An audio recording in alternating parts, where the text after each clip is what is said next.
오늘 함께 묵상하실 말씀은 잠언 6장 말씀입니다. 우리 아침에 지금 영상으로 보시는 분들은 모르겠지만 아침에 이렇게 청년들이 4명이나 이 자리에 또 나와서 이렇게 채워가지고 기도로 문을 여는데 너무 감사하기도 하고 좋기도 하고 기쁘기도 하고 그렇습니다. 이 직장 다니면서 아침에 일어나가지고 이 기도하고 시작한다는 게 한편으로는 되게 힘들어요. 오후 되면 잠도 슬슬 오고 지치기도 하고. 그런데 그 기도를 통해서 우리가 모든 일상 가운데, 우리가 모든 삶 가운데 하나님의 통치하심, 내 삶에 정말 하나님이 와서 통치해 주시고 지혜 더해 주시고 능력과 힘을 더해 주시는 그 모든 은혜를 여러분들이 경험하기 원합니다. 오늘 6장 말씀, 우리의 실제적인 교훈이라고 이렇게 제목이 되어 있습니다. 우리의 삶을 살아가면서 우리가 보면 각자, 저마다 이 각자의 소신들이 있어요. 그래서 내가 정한 게 맞다. 우리 삼촌이 나한테 어릴 때 이렇게 얘기를 해줬어. 우리 아빠가 이렇게 얘기를 해. 그게 나의 인상에 강하게 박히면 그게 절대적인 가치관으로 우리에게 남는 경우가 많이 있습니다. 그런데 우리가 정말 우리의 가치관을 돌아보고 내가 지금까지 생각하고 내가 알아왔던 것들을 말씀에 비추어 이것이 맞는가 한번 돌아보고 또 우리의 삶 속에 무엇을 주의하고 어떤 것이 하나님이 정말 싫어하시는 그런 모습인지 우리가 알고 인생을 살아간다면 훨씬 더 지혜롭고 훨씬 더 안정적인 삶을 살아갈 수 있을 것이라고 믿습니다. 우리 이 6장 본문 중에 이제 처음에 시작하는 것이 보증에 대해서 말씀을 하십니다. 보증. 내 아들아, 내가 만일 이웃을 위하여 담보하며 타인을 위하여 보증하였으면 내 입의 말로 내가 얽혔으며 내 입의 말로 인하여 잡히게 되었느니라. 지금은 우리나라 법이 그 보증 자체를 인정도 잘 안 하고 그리고 보증 뭐 이렇게 기금이나 이런 데가 따로 있기 때문에 개인 간의 보증을 은행에서 이렇게 세워서 하지 않습니다. 그래서 보증 채무를 얻는 경우는 많지 않지만 우리 예전에 아버님 세대들 IMF 때 이때는 이 보증으로 이 무너진 사람들이 참 많아요. 이 보증이 뭡니까? 내가 감당할 수 있는 이 빚이나 이런 것이 아니에요. 그런데 어떤 사람의 사업을 위해서 어떤 일을 위해서 큰 빚을 지는데 내가 보증인으로 들어가게 되는 것입니다. 근데 이 보증, 내가 감당할 수 없는 이 보증을 sm으로 어떤 일이 생기게 됩니까? 그 일이 잘못되거나 어려워지게 되면 그 모든 이 문제의 무게가 내 삶에 실리게 되는 그런 일을 겪게 되는 것입니다. 그렇기 때문에 보증을 하지 말아라 라고 말씀을 하시고 우리가 생각하는 게 있어요. 나는 이런 사람이야. 나 스스로도 나한테 나는 절대 시간 약속 안 어기는 사람이야. 나는 돈으로 누구한테 실수하지 않는 사람이야. 그런데요, 제가 살아보니까 물론 성향적으로 조금 더 그런 거를 중요하게 여기는가 사람과 중요하게 여기지 않는 사람도 있지만 상황이 우리의 인생의 상황이 어느 날 우리에게 내가 예상하지 못한 재앙적인 일이 다가온다거나 내가 내 삶에 어떤 큰 아픔이 다가와서 병원비가 매일같이 수백만 원씩 나가야 되는 그런 상황에 처했을 때 어느 누가 그 인생을 장담할 수 있겠습니까? 사실 우리의 인생은 내가 시간 약속을 아무리 잘 지키는 사람, 난 그것을 중요하게 여기고 그거를 어기는 것이 좀 싫을지라도 우리가 인생을 살다 보면 오늘 하루는 아침부터 꼬여서 하루 종일 꼬여서 내가 한 뱉은 약속도 지키지도 못하는 그런 날도 오게 되고 때로는 재정적으로도 나는 절대 남한테 돈도 안 빌리고 나는 절대 빵꾸도 안 내는 사람이야 라고 살아가도 어느 날 내 인생에 더 중요한 일, 내가 사랑하는 사람이 아프거나 나의 가정에 어떤 문제가 생겨서 내가 나의 가진 모든 통장 잔고를 깨고 빚을 져도 메꿀 수 없는 그런 상황에 우리 중에 누군가가 처하지 말라는 그런 장단이 있습니까? 그러므로 우리는 언제나 사람을 믿는 것이 아니라 사람은 사랑하는 존재로 우리가 함께 사랑하며 살아가기 원합니다. 그리고 정말로 어떤 누군가가 어려움이 처했을 때 내가 줄 수 있는 만큼 내가 주고, 차라리 내가 그 사람이 내가 도움 줄 수 있는 만큼 주는 것이 더 우리 삶에 유익이 되고 그것이 더 삶에 맞는 것이다라고 우리가 알 수가 있습니다. 오늘 말씀에서도 우리에게 담보하며 타인을 위하여 보증하지 말라고 얘기하는 겁니다. 그런데 이 재미있는 것은 이 만일에 그렇지만 우리가 살다 보면 그런 일을 할 수도 있고 우리가 그런 어떤 어려운 난처한 상황 속에 빠져 들어갈 수도 있다. 그때 어떻게 하라고 나오냐면 내 눈을 잠들게 하지 말며 눈꺼풀을 감기게 하지 말고, 이게 뭐예요? 우리나라 속담에도 있죠. 호랑이 굴에 들어가도 정신만 똑바로 차리면 살아남을 수 있다. 근데 성경이 그 속담보다 훨씬 더 자세합니다. 내 눈을 잠들게 하지 말며 눈꺼풀을 감기게 하지 말고 노루가 사냥꾼의 손에 벗어나는 것 같이, 새가 그물을 치는 자의 손에서 벗어나는 것 같이 스스로 구원하라. 자, 노루는 사냥꾼의 손에서 어떻게 벗어날까요? 파르륵! 새들도 파르륵! 엄청나게 빠르게 즉각적으로 그 자리를 확 회피해서 떠나가는 그런 이 민감한 반응으로 그 자리를 피합니다. 그죠? 이 내 눈을 잠들게 하지 말며 눈꺼풀을 감기게 하지 말고 정신 똑바로 차리고, 이 우리가 정말 힘든 상황이 나오잖아요. 눈치기 감습니다. 안 보려고, 피하려고. 회피기동, 우리 안에 회피기동이 딱 발동되면서 눈 감고 그냥 쳐다도 보고 싶지 않고, 그래서 우리가 회피로 게임도 하고 다른 것들을 자꾸 빠져들어서 현실을 회피하려고 그러는 그런 마음들. 근데 피하지 말고 내 눈을 잠들게 하지 말며 눈꺼풀을 감기게 하지 말고 문제를 직시하고 내가 똑바로 쳐다보고, 그러면서 내가 이 상황을 빠져나갈 수 있는 길을 잘 타이밍을 만들고 잘 잡아서 지혜롭게 내가 이때다 싶으면 마치 새가 도망가는 것처럼 파라락 날아가라 라고, 이렇게 호랑이 굴에 들어가면 정신만 차리면 된다라는 그 말보다 훨씬 더 그 상황을 자세하게 설명하고 계시죠. 또 그 다음에 게으른 자에 대해서 말씀을 하십니다. 게으른 자에 대해서 말씀을 하시는데, 게으른 자여 개미에게 가서 그가 하는 것을 보고 지혜를 얻으라. 개미는 두령도 없고 감독자도 없고 통치자도 없으되 먹을 것을 여름 동안에 예비하며 추수 때에 양식을 모으니라. 참 이때 이미 이 곤충에 대한 연구들이 상당한 수준이다라는 것을 우리가 알 수가 있어요. 개미가 가서 개미는 두령도 없고 감독자도 없다. 감시하는 사람도 없고 이 일을 시키는 사람도 없는데 자발적으로 일을 한다라는 것입니다. 그래서 이렇게 개미에 비유하며 우리가 개미처럼 굳이 게으른 자여 개미를 보고 배우라라고 말씀하시면서 좀 더 자자, 좀 더 졸자, 손을 모으고 좀 더 누워있자 하면 내 빈궁이 강도같이 오며 내 공핍이 군사같이 이르리라.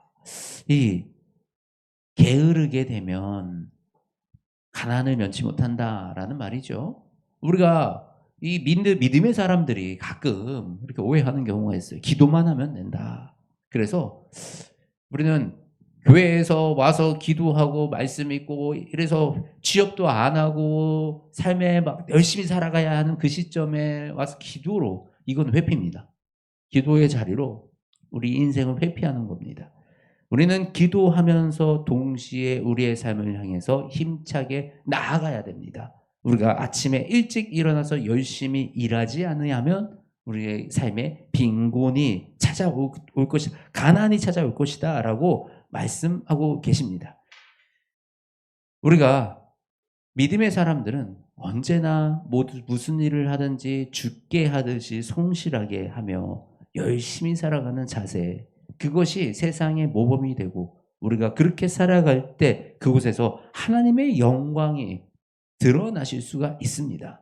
우리의 노력은 하지 않고 하나님만 역사하기를 바라는 이 마음, 사실은 모든 우리의 믿음은 균형이에요. 균형. 때로는 하나님은 힘 빼고 아무것도 하지 마라고 말씀하십니다. 때로는 너는 열심히 달려가라고 말씀을 하십니다. 믿음은 이 말씀에 우리가 그때 순종하는 거예요. 그래서 어려워요. 언제나 내가 하나님께 귀를 열고 하나님의 말씀에 내가 이 귀를 기울이지 않고 있으면 내가 달려가야 될 때 멈춰 있게 되고 내가 멈춰 있어야 될 때 달려가게 되는 우리가 그런 실수들을 인생에 반복하게 됩니다.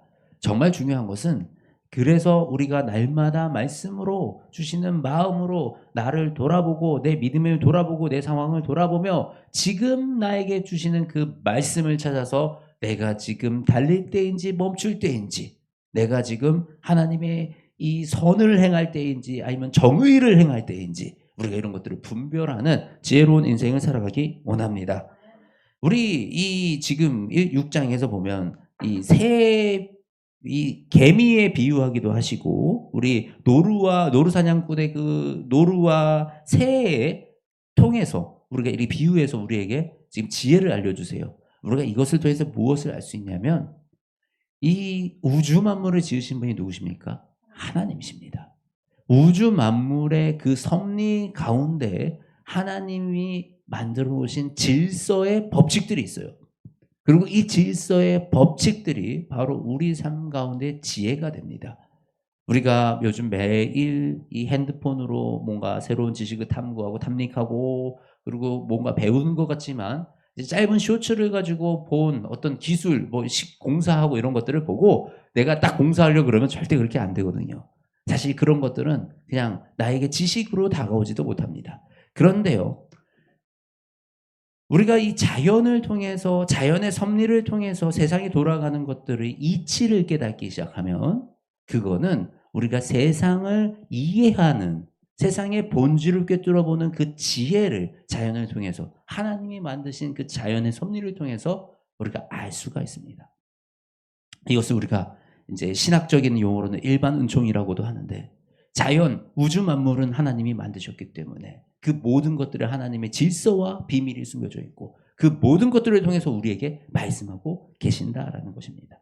예를 들어서 우리 그 정철 어학원 운영하시는 그 정철 선생님 같은 경우 이 물에서 이 나뭇잎 몇 개가 떠 내려가는 것을 보고 나뭇잎이 가는데 물을 떠내려가는데 나뭇잎 한 장, 나뭇잎 하나 이렇게 떠내려가는 것이 아니라 나뭇잎 3-4개가 이렇게 막 모여가지고 이렇게 뭉쳐가지고 떠내려가는 것을 보고 아 이게 이렇게 뭉쳐있는 것이 이 섭리구나라는 것을 깨닫고 이 영어 교육을 하는데 단어로 막 해서 외우게 하고 막 이게 아니라 한 문장, 한 더미로 이 교육을 시키는 것이 영어에 훨씬 교육에 효과적이구나라는 걸 또 깨달아서 자신의 이 영어 비즈니스의 이 교육 사업에 이것을 적용하는 이런 이제 일들이 있었다라고 이렇게 간증을 하는 거를 제가 들었거든요. 이 기도하고 하나님께 나아가는 가운데 이분이 원래 믿음의 사람이 아니었는데 믿음의 사람으로 돌아서서 가는 그 과정 가운데 그런 일들을 경험하고 교수법을 아주 새로 썼다. 아주 그때 그래서 정철의 예수님 만나기 전과 만나기 후에 교수법이 완전 달라졌다. 이런 얘기를 이제 간증하시는 것을 제가 들었습니다. 이처럼 이와 같이 우리 삶 속에도 자연에서 우리가 이 눈을 들어 산을 보고 하늘을 바라보고 흐르는 물을 바라보면서 그 안에서 우리 삶 가운데 하나님께서 말씀해 주시는 그 지혜들을 우리가 듣기 원합니다. 그래서 그런 지혜들로 세상을 보이는 것만 우리가 눈에 드러난 현상만 보는 것이 아니라 세상에 흘러가는 이치와 원리를 깨닫는 그런 지혜로운 자들로 세워지기를 원합니다. 우리 또 이 하나님이 싫어하시는 거 우리 7가지 나옵니다. 여기 한번 같이 여기는 함께 읽어볼까요? 17절 말씀입니다. 16절에 여호와께서 미워하시는 것 그의 마음에 싫어하시는 것이 옌 7가지니 라고 하면서 17절 함께 읽을게요. 시작. 곧 교만한 눈과 거짓된 혀와 무죄한 자의 피를 흘리는 손과 악한 계교를 꾀하는 마음과 빨리 악으로 달려가는 발과 거짓을 말하는 망령된 증인과 및 형제 사이를 이간한 자이니라. 아멘. 여호와께서 싫어하시는 거랍니다. 우리가 하나님이 뭘 좋아하시는지 하나님이 뭘 싫어하시는지는 이게 내가 깊이 기억하고 분별하고 있어야 돼요. 그래서 우리가 하나님이 싫어하시는 길은 걸어가지 아니하는 것, 그리고 하나님이 기뻐하시는 길로 우리가 가는 것, 그것이 하나님의 자녀된 자로서의 너무 응당한 도리입니다. 우리가 그 하나님의 자녀로서의 도리를 잘 지키며 아버지가 기뻐하시는 쪽으로, 아버지가 싫어하시고 미워하는 쪽은 피하는 그런 삶을 살아가기 원합니다. 우리 이 여인에 대해서 또 우리 그 지금 잠언에 보면 음란에 대해서 많이 나옵니다. 음란함에 대해서. 그 솔로몬이 이 무너지면서 자신이 음란한 삶을 살았고 그 길을 걸어왔기 때문에 더 이쪽을 강조해서 말을 하고 있는 것 같습니다. 이 여인에게 홀린다라는 거, 당시에 말씀 속에서 여인, 이방 여인, 특히 이방 여인에게 홀리는 것은 배도입니다. 배도. 종교 자체가 그 이방 여인, 그 당시에 그 주변의 이방 여인들이라 함은 다 우상 숭배를 하는 그 민족들의 여인이었기 때문에 그 여인들과 이 음행을 한다라는 것은 그 이방의 신들을 들여오는 그런 일이었습니다. 하나님은 그 당시에 그런 일들을 철저하게 엄격하게 금하시고 우리가 보존될 수 있도록 하나님의 자녀로서의 그 정통성을 지켜나갈 수 있도록 만드셨습니다. 그렇기 때문에 이 음행에 대해서는 더욱더 강조해서 말씀을 하고 계시고요. 그리고 이 음란함, 사실 너무 요즘 이제 이 교회 종교 지도자들도 그렇고요. 이런 음란함에, 음행에 무너지는 사람들을 너무 많이 봅니다. 우리 32절 말씀에 이렇게 돼 있어요. 여인과 간음하는 자는 무지한 자라. 이것을 행하는 자는 자기의 영혼을 망하게 하며 상함과 능욕을 받고 부끄러움을 씻을 수 없게 되나니. 참 그래요. 정말 그렇습니다. 우리 이 얼마나 무지한 일입니까? 모든 쌓아왔던 성과와 모든 쌓아왔던 명성과 이런 것들이 한순간 무너지고 바닥을 쳐버리는데, 그 인생이 이 존귀를 받고 사람들이 인정해주는 그 삶에서 한순간 바닥 인생으로 떨어지는 그런 일이 바로 이 간음하고 이 음란한 음행을 따라가는 그 일이다라는 것입니다. 특히 우리 남자들, 정말 우리 인생에 결혼이라는 계약을 하잖아요. 결혼 정말 중요한 계약이잖아요. 우리 하나님 앞에서 약속을 하고 우리는 부부로 된 인연을 맺었습니다. 그런데요, 그 계약, 나는 이 여인만을 사랑하겠습니다라는 그 하나님 앞에서의 계약도 못 지키는 사람들, 그 사람들하고는 우리가 다른 거래를 하면서 신뢰할 수 있겠습니까? 신뢰할 수 없어요. 신뢰하면 안 돼요. 내가 한 여인을 사랑하겠습니다라는 그 하나님의 그 앞에서 내린 계약, 이 서약, 이것은 내가 지켜내는 자가 되는 것이 너무나도 당연한 것이고, 우리가 주변에서도 그것을 지키지 않고 우리의 삶을 마치 그 다른 것들을 자랑하고 자신의 방탕함을 자랑하는 이런 사람들은 우리가 좀 거리를 두고, 그런 사람들과는 거래도 하지 말고, 우리가 그런 사람들은 신뢰하지 않는 이런 자세가, 우리가 그것이 우리에게 지혜입니다. 그렇게 정말 일생일 때 중요한 계약도 지키지 못하는 사람이 다른 계약들은 잘 지키겠는가? 우리가 그런 마음을, 그 사람의 마음을 읽을 수 있는 것이 결국 그 사람의 드러나는 삶과 행동에 있습니다. 우리들은 하나님이 기뻐하시는 삶, 하나님이 우리에게 주시는 이 지혜, 우리의 이 지혜는 우리의 인생을 세워가는 일이고 우리를 높이는 일이고 우리를 아름답게 빚어가시는 그 방법들입니다. 저희와 여러분들이 이 하나님이 우리에게 주시는 지혜를 통하여 이 인생이 아름답게 빛나는 그 인생을 살아가시기를 소원합니다. 하나님 아버지 감사합니다. 하나님 말씀으로 우리를 깨닫게 하시고 말씀으로 우리 가운데 지혜를 더하여 주십니다. 세상 만물을 통하여 우리를 가르치시며 우리가 가지 말아야 할 길을 알게 하시고 우리가 주의해야 될 것들을 아주 하나님께서 구체적으로 친절하게 가르쳐 주십니다. 하나님, 우리가 이 지혜를 잘 듣고 하나님의 이 훈계와 가르침을 잘 듣고 따르는 하나님의 자녀 되게 하여 주시옵소서. 우리를 유혹하려는 그 유혹들로부터, 우리를 시험하려는 그 시험들로부터 우리를 지켜주시고 온전히 성령님 날마다 우리를 지켜 보호하여 주셔서 하나님 이곳에 모인 우리 청년들, 우리 이 모든 성도들이 주님 권능 아래서 온전하게 강하게 자라나는 그 한 사람 한 사람이 되게 인도하여 주시옵소서. 사랑이 많으신 우리 주 예수 그리스도의 이름으로 간절히 기도드립니다. 아멘.